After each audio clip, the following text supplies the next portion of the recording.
মেয়েরা যখন শ্বশুরবাড়ি যায় বাপের বাড়ি থেকে, ওই মুহূর্তটা খুবই কষ্টের।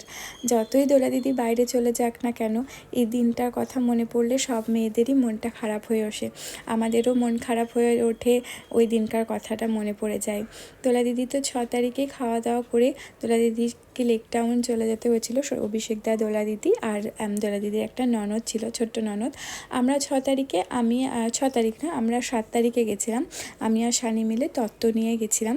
তো তারপর ওদের ভাত কাপড়ের অনুষ্ঠান হয়েছিল। এই তত্ত্বগুলো আমাদের বাড়ি থেকে দেওয়া হয়েছিল। দোলা দিদিকে খুব সুন্দর করে সাজিয়ে দিয়েছিল স্বর্ণালিদি।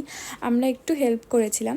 ভাত কাপড়ের ওদের অনুষ্ঠান হওয়ার পর একটু ছবি তোলা হওয়ার পর একটুখানি ব্রাহ্মণের পাতে যে ঘি ভাত দিতে হয়, সেই অনুষ্ঠানটাই তখন হচ্ছিল। তারপরে আমরা সবাই মিলে একসাথে খেতে বসে পড়েছিলাম।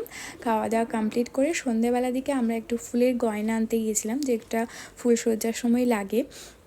ফুলের খাটটাও খুব সুন্দর সাজিয়েছিল, ফুলসজ্জার খাটটা। তারপরে একটু ফুলসজ্জার যে রিচুয়ালসগুলো, একটু মিষ্টিমুখ করাতে হয়, এগুলো পালন করার পর আমরা বাড়ি চলে গেছিলাম রাজারহাটে।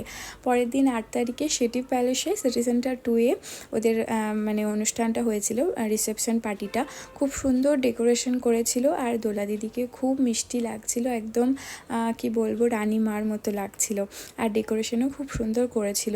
এখানে সব আন্টির বন্ধু বান্ধবীরা, আঙ্কেলের বন্ধু বান্ধবীরা সবাই এসে আলাপ করছিল। এখানে চলছিল ওদের তখন ফটো শুটিং। আমরা একটু স্ন্যাক্স খেয়ে তারপরে কনেযাত্রীও চলে এসেছে, মা বাপি পিসিরা সব, কাকু কাকিমারা সবাই চলে এসেছে। দিদি জামাইবাবু তো আগেই ছিল, জলিদিরা, তাছাড়া বৌদিরাও সব আছে। তো এখানেও হীরাম্মা, যে সোমা আন্টি এসেছিলো, তিনিও ছিল। তারপরে আমরা একটু ছবি টুপি তুলে খাওয়া দাওয়ার দিকে চলে গিয়েছিলাম। খাওয়া দাওয়া করে তারপরে আমরা সেখানে হোটেলেই ছিলাম। তো কেমন লাগছে ব্লগগুলো তোমরা অবশ্যই জানিও। দেখা হবে পরের কোনো একটা ব্লগে।